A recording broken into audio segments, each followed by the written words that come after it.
মহাবাহু ব্ৰহ্মপুত্ৰৰ কাষত থিয় হৈ মই পাঠ কৰিব লৈছো এটা কবিতা।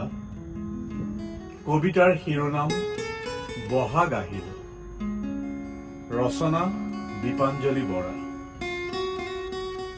বহাগ আহিল বুলিতো মই তোমাৰ কাষলৈ লৰি যাব নোৱাৰো।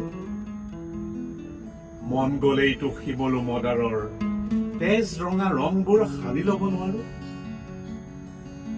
ভাল পালেও নদীৰ উচ্ছলতাখিনি বাৰে বাৰে কাষলৈ আহিব দিব নোৱাৰো।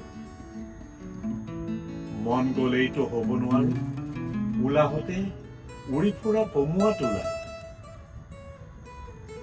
আৰু নোৱাৰো গছজোপাৰ দৰে সৰা পাতৰ বেদনা পাহৰি ন পাত ফুলে নিজকে সজাবলৈ।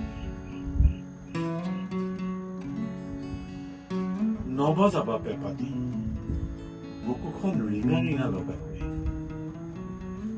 নিদিবা ঢোলত চাপৰ চেৱে চেৱে মৰমবোৰ উঠলি উঠাকৈ।